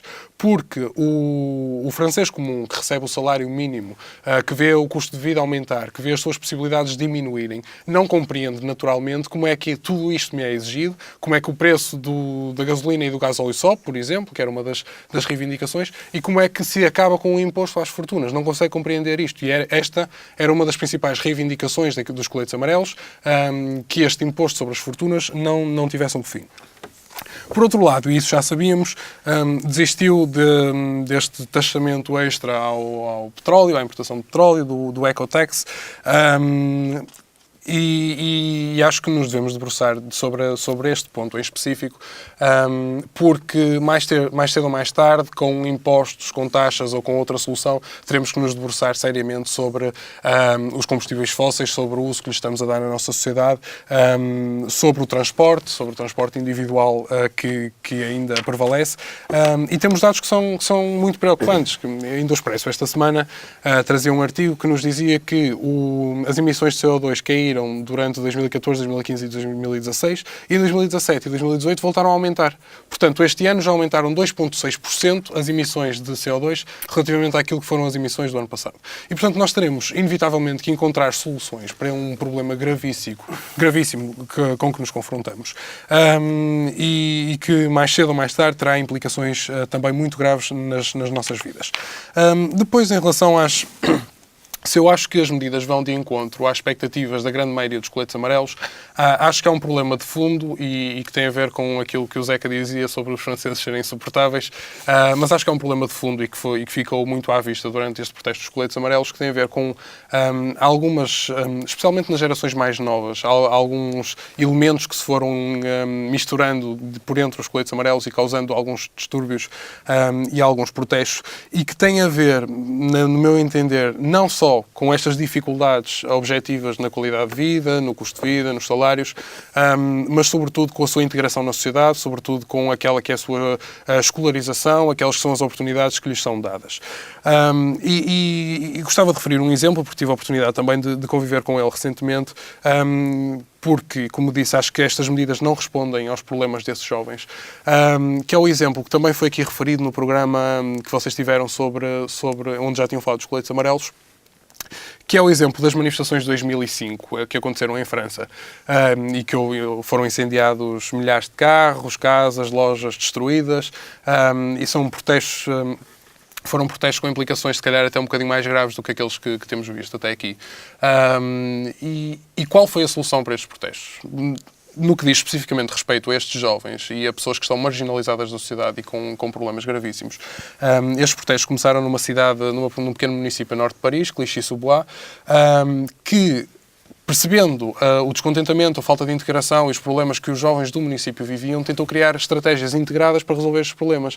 E, portanto, hoje, em 2018, Clichy-sous-Bois tem um centro de juventude enorme, tem dezenas de programas para os jovens da cidade, tem um recinto enorme também, com uma espécie de simulação de praia, piscinas e outras atividades para as crianças da escola, desde cedo, começarem a sentir-se integradas. E depois inclui também os jovens naquela que é a decisão e fá-los sentir parte do município e parte das políticas públicas do município. E, portanto, se eu acho que as medidas de Macron resolvem, pelo menos para já, penso eu, aqueles que são os problemas as grandes reivindicações dos coletes amarelos, acho que há uma questão de fundo que tem a ver com a integração, especialmente das camadas mais jovens e de um setor da população francesa que é marginalizado. Acho que é preciso uma solução mais bem estruturada e mais pensada para o futuro para resolver esse problema. Por fim, uma referência também, porque entretanto fomos assistindo ao crescer também em Portugal de convocação deste tipo de manifestações, de coletes amarelos, e temos uma já marcada agora para o final de dezembro, penso eu, 21 de dezembro. E independentemente das pessoas concordarem ou não com aquilo que é defendido por estas plataformas, convém nós também perdermos o tempo necessário para perceber quem é que faz estas reivindicações. Acho que isso é fundamental. E basta percebermos, por exemplo, que este grande protesto que está convocado agora, eu penso que é para dia 21 de dezembro, mas não tenho a certeza. Vocês andam a dizer pelo Facebook. Não é por uma página fascista, é por páginas de desinformação. O site Bombeiros 24, por exemplo, o site de Direita Política, são páginas que ao longo dos tempos se têm vindo a manifestar como páginas de desinformação. Eu não sei. Eu sei que a única informação que é real e concreta é que, de facto, hoje em dia o imposto sobre os produtos petrolíferos é altamente insustentável e a sociedade portuguesa não tem condições para viver com esta qualidade de vida. O que eu disse, e são duas coisas diferentes. Uma coisa é as consequências, e já falei delas, as consequências gravíssimas que teremos devido ao uso de combustíveis fósseis, já muito brevemente. Outra coisa são, independentemente de concordarmos ou não, e foi aquilo que eu disse, é de nós tentarmos ir um bocadinho mais além e percebermos quem é que está por trás daquilo que é convocado.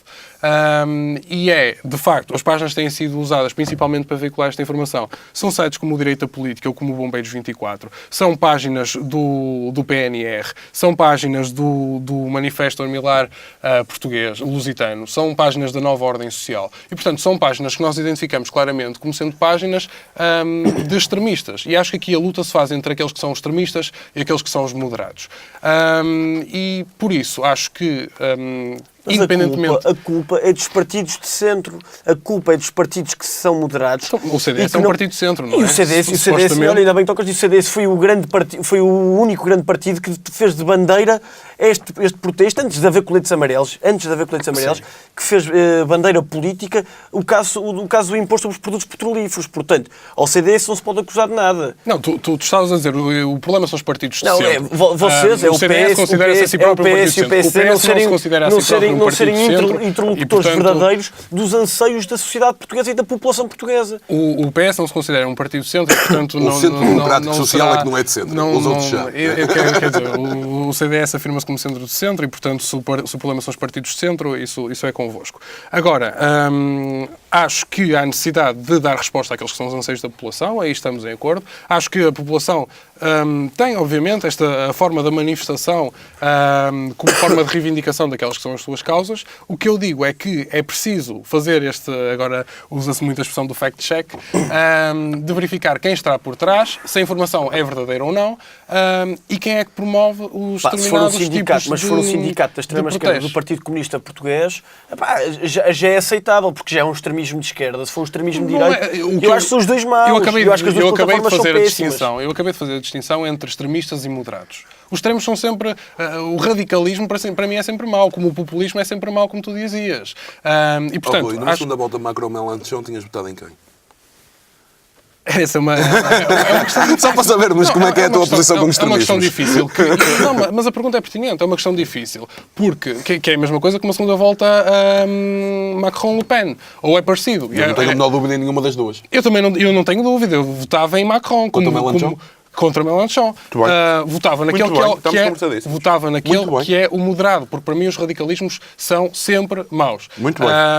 E, portanto, votaria no moderado. O que eu digo é, independentemente daquelas que são as considerações das pessoas sobre... Sabes, tens muitos companheiros teus no PS que votariam no Mélenchon. Não sei se tem. Acho que os radicalismos são sempre maus e acho que é preciso fazer este fact-check, fazer esta verificação e perceber quem é que convoca o quê e com que objetivos Concordo plenamente. Muito obrigada. Jorge, um pouco à boleia dos coletes amarelos, os estudantes manifestaram-se contra a reforma do ensino superior francês. Terá sido aberta uma porta a sucessivas manifestações em França? Acho que nós é que podemos ter aqui um programa para discutir o nosso sistema de ensino superior e o financiamento do nosso ensino superior. Acho que seria um tema muito interessante, o tema das propinas. É um tema que eu gosto muito de debater e acho que era uma coisa muito gira para termos aqui, aí de sugerir, que tenho-me esquecido de o fazer. Passando à frente, quanto à possibilidade de sucessivas manifestações. Acho que sim. Acho que pode ser esse o caminho na... Eu não sou um seguidista da argumentação anti-redes sociais, que, por exemplo, em Portugal é muito veiculada pelo Ricardo Araújo Pereira ou algum dos nomes de muitos outros nomes da nossa opinião publicada. Mas eu acho que nós temos que perceber e interpretar e conseguir fazer a conexão entre o crescimento de manifestações, de extremismos, com este crescimento. Eu não estou a dizer que é mau, acho que temos que debater e temos que estudar muito bem isto, porque eu acho que estamos a caminhar para uma perigosa democracia direta e eu, como um fã da democracia representativa, como alguém que acredita muito na democracia representativa, deixa-me um bocado apreensivo pensar, e há um episódio do Black Mirror sobre isso, na hipótese de as redes sociais controlarem tudo, de quem entra num café ou de quem pode falar com quem, até ao ponto das decisões de deixarmos de ter um governo e a cada uma hora vai uma sondagem em que todas as pessoas votam naquele exato momento se deve aumentar o salário mínimo para 3.000 euros ou não. E isto parece-me uma situação complicada. O caso francês, dizer-te que e se eu aqui, no programa em que o debatemos, não me lembro se foi o último, se foi o penúltimo, disse que era um fã e fiz essa declaração de interesse de Emmanuel Macron, continuo ideologicamente a sê-lo, mas este caso fiquei muito desiludido com a postura por ele adotada. E fiquei, não enquanto um ideólogo, não enquanto um intelectual, não enquanto alguém que pensa a sociedade, mas porque ele, neste dia, ter sido exatamente o oposto disso. Porque ele é, mas não foi. Ele é líder e não liderou. Ele deixou-se liderar por uma coisa que nós não sabemos bem sequer se é a maioria da população francesa. E eu, ao contrário do Zeca, acho que é um erro crasso governarmos por sondagens. O PSD e o CDS, nas últimas legislativas, a 3 meses das eleições, estavam mais de 10% atrás. Não era sondagem, índice de popularidade. E pelos índices de popularidade, que são feitos com uma técnica parecida com as Bem, sondagens. mas quando não tens espaço social no país, o índice de popularidade é só outra manifestação técnica de uma coisa que é real. Não, porque se formos por Paris aí... estamos no meio de 68 outra vez. Não estamos. E mesmo aí temos que lembrar a história francesa e temos que lembrar Charles de Gaulle. Não queres comparar o de Gaulle ou Macron. Não o vou fazer. Fico chateado. Não o vou fazer. Fico verdadeiramente não o vou fazer, chateado. porque também tenho bastante admiração. Mas que fez exatamente o contrário do que o Macron fez. Não se deu às ruas, ganhou as eleições seguintes, propõe um referendo para perceber se as pessoas pensam como ele e se não estão a eleger só pela personalidade histórica que ele é, e aí sim demite-se por perder o referendo por as pessoas não concordarem com ele. Mas lá está, aí com base nesses resultados conseguimos ter a certeza aí a paz de que a social também quantidade não da população existia. francesa estava associada a essa que se passa hoje em dia. Pá. A paz social dos Champs-Élysées não é a paz social da França. Pá. E hoje em dia a paz social não existe, não é só nos Champs-Élysées com os estudantes, com os Che Guevaras, porque era o símbolo da moda. E eu gosto muito de hoje em acreditar. dia há focos de tensão por todo o país. E eu gosto muito de acreditar nas minorias silenciosas. Não, pois é, nas Marine Le Pen, que já tem 45 e 42 e 43, Lá estás. há Se eleições governa consecutivas. Por sondagens, pá, estamos a falar de urnas concretas. Por urnas foram as governamos, regionais claro que e as sim. presidenciais. Ela chegou à segunda volta, ela teve Sim. 42% Sim. na segunda volta. Portanto, Mas o que é que tu sugeres para combater isso? Sim, mas eu sugiro. O Mélenchon, a Le Pen não... Olha, eu digo-te já. O François Fillon, se não fosse o que nós depois ficamos a descobrir o que ele era, parecia-me ser um líder completamente diferente do Macron, que não se curvava Tem outra experiência política, à Europa, Claro que que tinha uma política Macron não se económica e curva à social. Europa. Macron quer liderar a Europa, que é uma coisa diferente, e quer dar um passo em frente na por isso, Europa. é exatamente por isso E quer ocupar um espaço Macron- vazio, que está vazio com a Mas saída eu não, da acho que Angela haja, Merkel. eu não acho que haja necessariamente essa distinção entre aqueles que se querem afirmar como europeístas convictos e aqueles que ligam à política nacional. Acho que as duas coisas são perfeitamente sim. compatíveis. E ser um europeísta... Mediante uma questão de coerência... É que entre os europeístas /federalistas, que é aqui o caso do nosso amigo Jorge Barbosa, Sim, senhor. existe um grande descrédito e uma grande descrença naquilo que são as vontades das populações nacionais,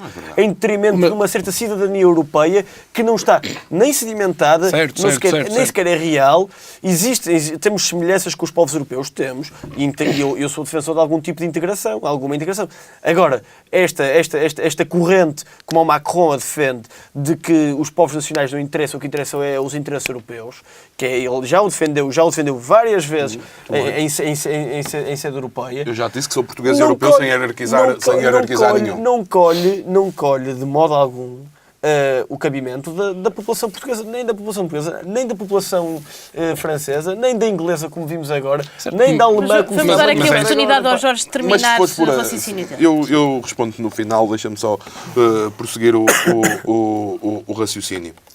E o raciocínio, eu ia com esta linha de pensamento até chegar a um medo. E o medo é ver uma sociedade francesa dividida entre aqueles que, já nas últimas eleições, se não tivesse existido Macron, tinha acontecido uma segunda volta entre Mélenchon e Le Pen. E no dia em que nós estivermos num dos países mais importantes da Europa, eu não sou como o Juncker, que diz que a França é a França e que não tem que cumprir, acho um erro crasso das instituições europeias. Mas já aqui o disse, Zeca, mas eu já aqui o disse ao contrário do teu partido, que esteve caladinho e nem sequer disse em quem é que votou. Eu já aqui o disse que, como eu, fez uma péssima escolha e que tem que ter a Europa como um objetivo. O teu teve caladinho, não abre a boca, vai ao Congresso, vota e não dizem quem, para não sofrer as consequências disso. Isso não é política. Eu posso estar com uma camisola de carapuço, Isso mas não eu é política. não enfio este Isso não é barreto. política. Desculpa lá. Mas o teu partido que o enfie, porque foi o que o fez. O meu partido, eu sou filiado no meu partido. Eu sou filiado na Juventude Popular. O meu fez uma escolha péssima de apoiar Marcelo Weber em vez do Alexander Stubb, mas ao menos assumiu a sua escolha. E diga-se mais, fez uma escolha não consciente, mas acho eu, acredito que não, mas uma escolha oportunista, o que ainda me deixa mais chateado. Mas ao menos porque apoiou o Marcelo Weber, porque apoiou o Marcelo Weber porque sabia que ele ia ganhar e não por acreditar que ele era o melhor futuro presidente da Comissão Europeia. Jorge, sim, mas ao menos tens essa consciência da escolha péssima que é a Manfred Weber. Tenho, claro, claro que tenho, não tenho a menor dúvida. Relativamente a estas manifestações. O PSD não tem essa consciência. Eu acho mas é mais grave, eu acho que o PSD tem essa consciência. Só que o apoiou por saber que ele ia ganhar. Passa-se alguma coisa muito estranha. Já fiz essa crítica aqui num programa anterior e reafirmo. Temos que fechar para intervalo e eu coloco-te só uma questão para responderes muito brevemente. Neste caso, nestas manifestações, poderá ter sido uma forma de violência que deu frutos e que levou Macron a ceder? Eu espero é que não legitimemos esta forma de... Todas as manifestações são legítimas, às vezes necessárias e que todas têm como objetivo alcançar objetivos e atingir metas e conseguir melhorias de qualidade de vida. Não legitimemos e essa é uma das questões que se está a ver em França e eu espero que seja muito bem feita. É que nós temos que chamar à responsabilidade quem incita, quem puxa pela violência, e houve muitos dirigentes políticos franceses a fazer exatamente isso. Sim, e espero que em Portugal isso não aconteça para estas manifestações que o Rui disse, e carregado de razão, estão a ser muito patrocinadas por movimentos de extrema-direita e não nos enganemos, também vão ser por movimentos de extrema-esquerda, porque nestas coisas eles acabam sempre juntos. Sim, mas pelos radicais. Desculpa, só aqui uma... Esses movimentos, ao contrário de França, esses movimentos aqui em Portugal não têm expressão, portanto, um líder político desses movimentos não apela. Se tu tiveres uma manifestação dos coletes amarelos portuguesa, não é em virtude do ímpeto político que é dado por esses movimentos, mas sim porque as pessoas se sentem mesmo. Mas era isso que eu dizia, é preciso haver essa verificação. Eu posso concordar com as causas, mas é preciso verificar a quem é que me associo para as defender. E se me associo à nova ordem social, ao Mário Machado, eu associo-me à baixa de impostos. Nós temos mesmo que ir para intervalo. Tanto me dá como se me deu. Muito obrigada. Nós temos mesmo que ir para intervalo e voltamos dentro de breves instantes.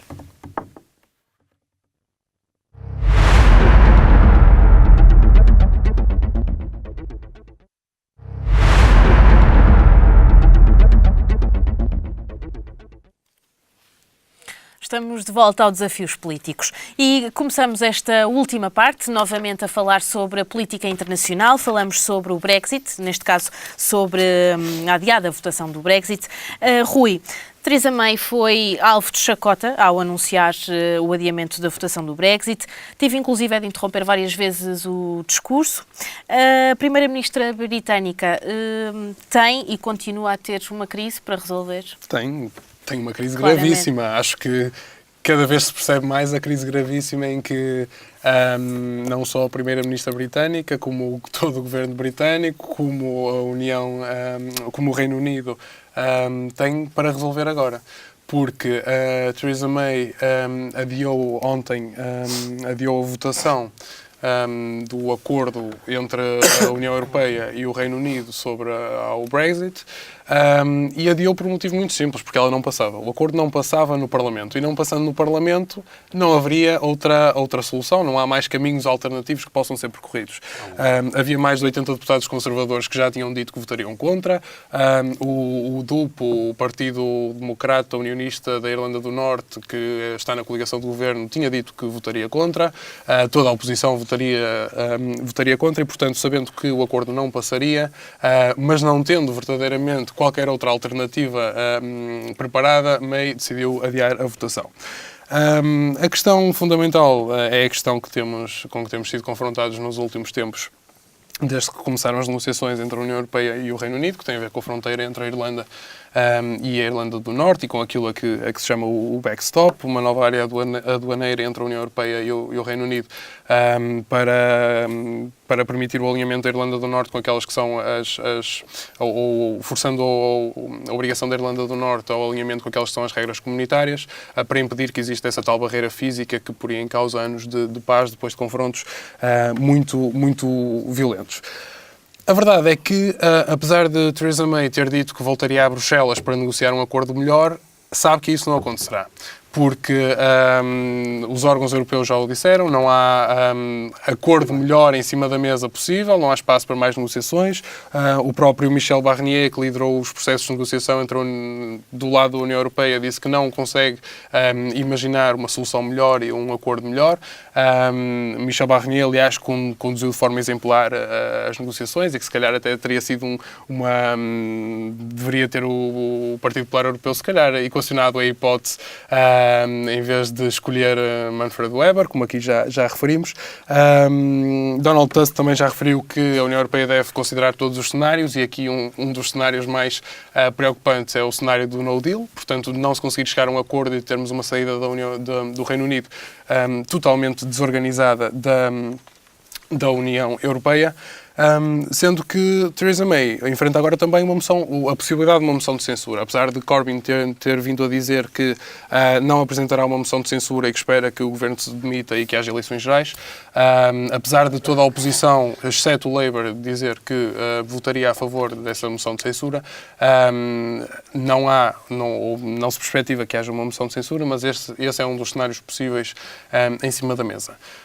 Há também notícias importantes nesta semana relativamente a uma decisão do Tribunal de Justiça Europeu que nos diz que há possibilidade do Reino Unido cancelar a ativação do artigo 50, portanto, cancelar o Brexit sem necessidade de haver acordo dos outros 27 Estados-membros. E este é um dado novo na equação, porque até aqui não sabíamos o que é que aconteceria. Até aqui não sabíamos o que é que aconteceria se houvesse um segundo referendo e o Reino Unido não quisesse sair da União Europeia. Agora já sabemos, pode ser uma decisão unilateral, não há necessidade de haver autorização dos outros 27 Estados-membros para o Brexit ser cancelado e, portanto, são cada vez mais também as vozes que falam num segundo referendo. Não que eu acho que se deva fazer um segundo referendo, atenção, a decisão dos britânicos, apesar de toda a desinformação, foi a decisão soberana, houve voto nas urnas e o voto deu o sim ao Brexit, à saída da União Europeia. A forma como se chega agora ao acordo é aquilo que será difícil de perspectivar. Há vários cenários possíveis, mas acho que Theresa May sai cada vez mais enfraquecida deste processo negocial. O cancelamento da votação é tão só uma tentativa de sobrevivência política, sabendo que o acordo seria chumbado no Parlamento Britânico, não tendo verdadeiramente mais nenhuma opção em cima da mesa. Portanto, aquilo que terá que fazer é adiar a votação, é remarcar a votação e ver o acordo possivelmente ser chumbado. Portanto, respondendo à tua pergunta, é realmente uma situação caótica e uma grave crise para o Reino Unido, também, obviamente, para a União Europeia. Muito obrigada, Rui. Jorge, quais as implicações deste adiamento? No fundo, é um prazo muito curto, até porque o Reino Unido prevê sair definitivamente da União Europeia até 29 de março de 2019, portanto, esta nova votação terá que ser feita no máximo até dia 21 de janeiro de 2019. Quais as implicações? Maria, eu acho que a principal implicação é os dois factos e os dois temas que nós discutimos na segunda parte, eu acho que têm um bocadinho em comum. Porque aqui temos a senhora Theresa May no meio, aquilo que, regra geral, é chamado o centro, e temos de um lado os defensores do hard Brexit e do outro os defensores da manutenção. E no centro, diria eu, na moderação, estão aqueles que defendem que, apesar de não quererem sair da União Europeia, como Theresa May não o queria, deve-se cumprir a soberana... May queria sair da União Europeia, fez campanha pelo sim ao Brexit. Atenção. A May? Sim, e foi por isso que foi escolhida depois por Cameron como sucessora, mas porque era uma das ministras do okay, seu governo okay. que acreditava no Brexit e que defendeu o Brexit. Mas não acreditava neste Brexit. Ela própria tem a ideia que ela defendia um Brexit ainda mais soft que este e ela... Durante o processo percebemos que ela não estava muito entusiasmada, mas de um lado temos aqueles que querem o hard Brexit, do outro temos aqueles que não querem respeitar a decisão soberana, e eu já aqui ataquei essa decisão soberana por achar que era conjuntural demais para ser aprovada com 51%, ou por achar que o momento escolhido para a eleição foi mau por vários motivos. A decisão é soberana, deve ser respeitada e deve ser executada. Só que o problema é que o que nos foi dado foi uma decisão e num referendo não conseguimos perguntar às pessoas como é que se consubstancia essa decisão. Aliás, nós em Portugal tivemos um péssimo exemplo porque já o tentamos fazer no referendo da regionalização, em que perguntamos às pessoas se queriam a regionalização ou não e depois, se sim, concorda com as regiões propostas. Isto não se faz. Só que, ao não se fazer, e eu digo que não se faz, que mandam as boas regras democráticas que não se faça, levantam um problema que é o momento em que estamos agora. E agora temos que pensar muito bem, e o Reino Unido tem que pensar muito bem naquilo que quer. E eu confesso que tenho aqui alguma... Conversei, eu ia dizer alguma informação privilegiada, mas é tudo menos privilegiada, mas conversei recentemente com um eurodeputado do PSD, que me dizia que isto há 2 semanas, que me dizia que isto aconteceria, mas que estava convicto, e é uma opinião, que numa segunda votação, se a doutora Theresa May colocasse como ponto a votação da proposta de saída da União Europeia, conjuntamente com um voto de confiança à sua permanência no governo, poderia ser aprovado, porque retirava a todos os deputados do Partido Conservador porque ninguém quer o ónus de fazer cair o governo. Parece-me, o próprio Rui dizia não sei se é bem isso. Há já um conjunto grande que o Labour não apresenta a moção de censura. Mas há já um conjunto grande de deputados conservadores que são abertamente contra o governo. E, portanto, eu não acho que haja essa questão de que os próprios conservadores... O Labour quer eleições agora. Eu acho que o jogo é esse. O Labour quer ir a eleições agora. Essa é uma questão que é importante. E às vezes pode haver alguma abstenção, pode ser abstenções no Labour para permitir que o acordo seja feito. Percebes? Eu acho que a ideia é essa. Eu acho que a ideia foi retirar a primeira vez, dramatizar ainda mais a questão, e vamos ver o governo britânico a dramatizar e a extremar posições, para com o facto de a maioria dos partidos não quererem eleições neste momento. Mesmo o KIP caiu eu confesso que não acompanho sondagens do Reino Unido, mas tenho a ideia que o KIP caiu drasticamente desde o referendo. O Labour não está à frente nas sondagens. Ou seja, partindo do facto de pôr a cabeça a prémio, poder fazer com que o referendo seja aprovado. O referendo, a saída seja acordada. Eu acho que esse é o melhor caminho. Já aqui eu disse que o acordo é justo. Acho que o acordo é democrático, cumpre todos os requisitos que eu entendo que uma democracia deve ter, e que um acordo entre 2 parceiros de igual para igual devem ter. De igual para igual. De igual para igual. Acho que foi mais do que justo todo o acordo. Não vamos outra vez falar de obrigações já vencidas. Zeca, e esse exemplo desse programa quanto à indenização, eu só te faço uma pergunta. Se o Reino Unido não pagar, quem é que vai pagar aos funcionários do Reino Unido no Parlamento Europeu? Quem é que vai pagar as reformas dos funcionários do Reino Unido nas instituições europeias? Quem é que vai pagar todos os acordos assumidos em nome do Reino Unido pela Comissão Europeia? Porque já estão assumidos e não vão cessar. Mas, continuando, dizer-te, para terminar, Maria, que a União Europeia, e eu já disse isto aqui, acho que é a 3ª ou 4ª vez que digo isto aqui no programa, nem sempre pelas mesmas palavras. Se nós estivermos no meio de uma ponte que está a cair, nós só temos 2 caminhos. Ou ficar no mesmo sítio não é solução. Ou vamos a correr para um lado da ponte, ou vamos a correr para o outro. E a Europa precisa de se definir para que lado da ponte é que quer correr. Se vamos voltar às completas soberanias nacionais ou se vamos avançar para um modelo, se não de federalismo completo, um modelo mais federalista e um modelo de um próprio modelo federalista. Vamos decidir para que lado é que queremos correr. Muito obrigada, Jorge. José, fazendo aqui talvez um pouco de futurismo, cai o governo ou Theresa May vai conseguir manter-se no poder? Maria, deixa-me em primeiro lugar pegar, e vou começar a minha intervenção precisamente para pegar na imagem da ponte que o Jorge a fez. A diferença da Europa que eu idealizo para a Europa que tu idealizas é que na minha a ponte nunca vai ruir, percebes? Portanto, não há uma necessidade Le Pen, Brexit, Chipre, Malta, Polónia, Hungria. Quantos mais queres exemplos que a Europa está a ruir? Deixei de falar e não te interrompi. Portanto, agora deixa-me o mesmo.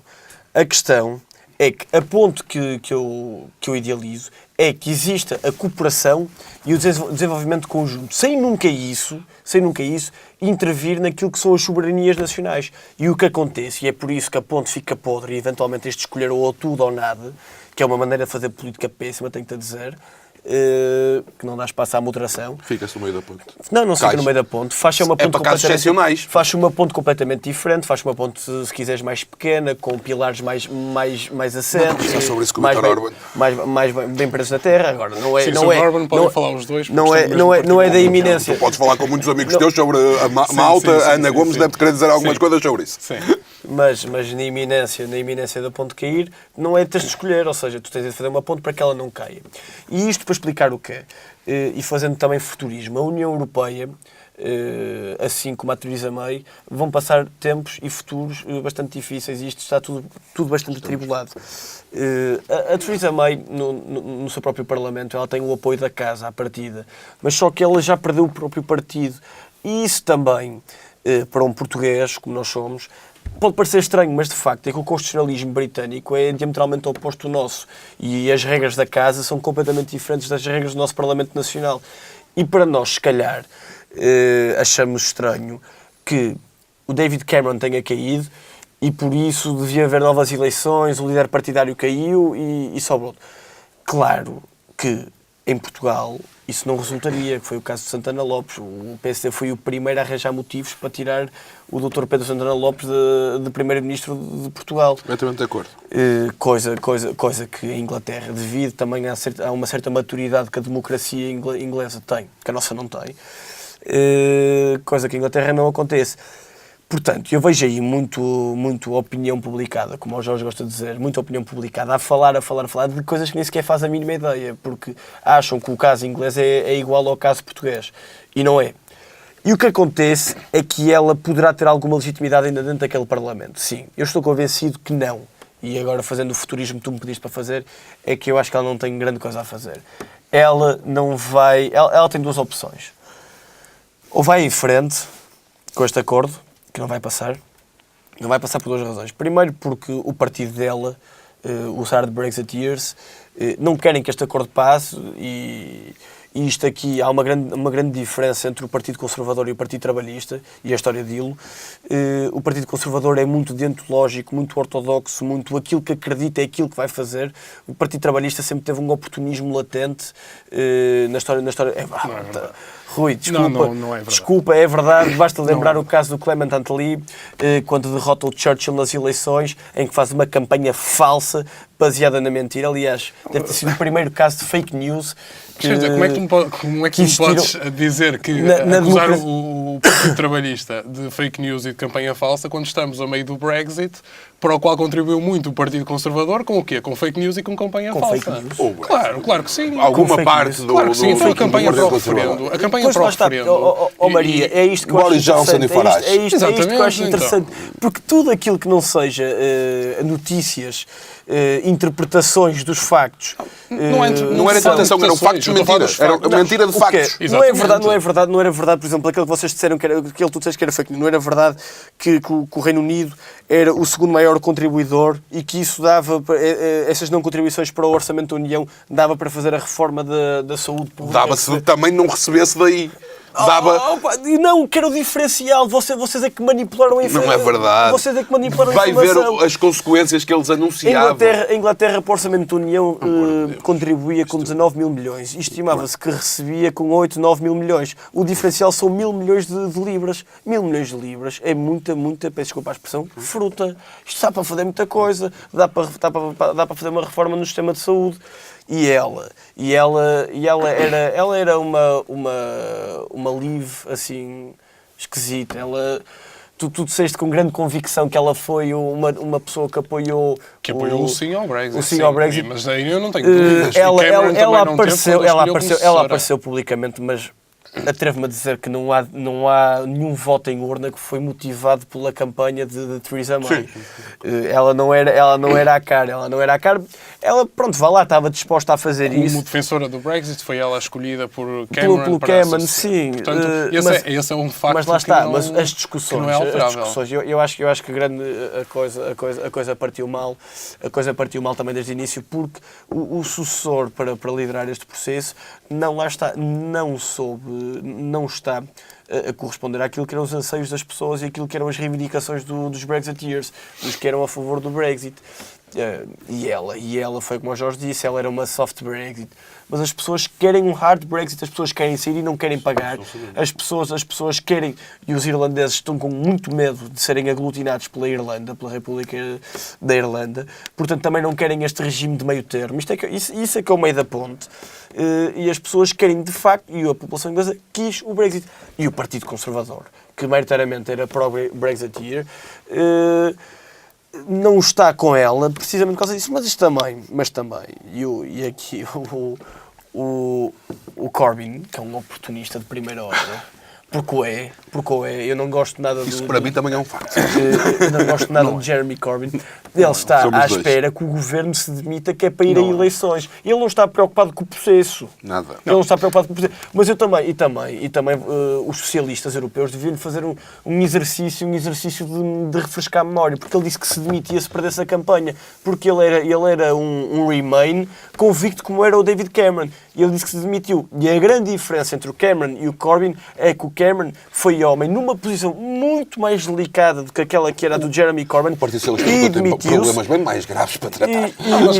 E o Corbyn não o fez. Franz Timmermans, que é atualmente o vice-presidente da União Europeia e que é o escolhido como Spitzenkandidat do Partido Socialista Europeu à Comissão Europeia, depois do Congresso do Partido Socialista Europeu, veio dizer isso, veio dizer que conta com Jeremy Corbyn e pôr pressão também naquele que é o papel dele para lutar pela União Europeia. E, portanto, o Partido Socialista Europeu, nesse aspecto, tem exigido ao Partido Trabalhista... Não reconhece o sufrágio universal de direito, que foi o que se passou na campanha para o Brexit. Mas como é que não reconhece o sufrágio universal de direito? Se continua a lutar pela União Europeia, porque é este acordo está a fazer, e é isto, e agora pegando naquilo que tu disseste do Tribunal de Justiça da União Europeia, que emana um princípio geral do direito comunitário, de que de repente o Reino Unido agora pode voltar, ou seja, desvincular todo este processo sem nós, Estados-membros, darmos um aval. Eu, se fosse um europeísta convicto, dizia não, agora não, pá. Agora ficas no teu caminho. Essa é uma visão do Brexit que eu não tenho. Essa é uma visão do Brexit. A visão política. Eu também não quero castigar ninguém. É isso mesmo. Quer dizer, nós não podemos usar o Reino Unido como exemplo de que, se vocês quiserem sair, é isto que acontece. Porque, nesse caso, a União Europeia ficava confortavelmente com no deal. Mas o que se passa é que se flexibilizou esta coisa de entrar e sair da União Europeia. E de pior, de o poder fazer sem consenso. Eles saíram da União Europeia. Eles ainda não saíram. Eles saíram da União Europeia. Ainda não saíram. Das duas, uma. Se não saírem, é uma afirmação gravíssima que se passa ao mundo daquilo que é o regime democrático. Certo. Portanto, mas eles saíram da União Europeia a votação. Não concordo com a União Europeia, deve fazer como um presidente que é eleito, presidente eleito, ainda não é presidente, mas vai ser. Portanto, eles saíram. É um facto. Isto é um facto. A eleição, o sufrágio, o direito universal, como todos nós o defendemos, acho eu, nesta mesa. Mas como é que se faz isso? Sim, todos o defendemos. Mas como é que faz esse Brexit? Porque todas as pessoas que votaram pela saída não votaram pelos mesmos motivos, para a mesma coisa, da mesma maneira. Nós os três podemos querer ir jantar a um restaurante, mas eu quero que comemos todos frango. Não é que eu quero comer frango. Que foi a discussão do Brexit era entre um hard Brexit ou entre um Remain. Os termos foram feitos de acordo. Nunca há pretos e brancos em eleições. Não, mas é uma eleição feita de princípios, delinear os princípios. Nós vamos defender estes princípios. Estes princípios é pela saída da União. Muito bem. E vamos basear a campanha culpa disso não estar a ser feito? É de Theresa May, é de Boris Johnson, é de Nigel Farage, é da União Europeia? A culpa essencialmente é Theresa May, na minha opinião. A culpa essencialmente é Theresa May, porque ela devia, se bem que a União Europeia não está a ser flexível na negociação. O Michel Barnier veio dizer que se chegou ao máximo que se podia chegar de cedências. Exatamente. Mas aqui não há uma questão de cedência, é assim. Então, mas qual é? É que agora não há solução possível. Quer dizer, ou temos uma fronteira física, ou usamos... que é a solução? E isto Essa é a solução? A solução. É a fronteira física.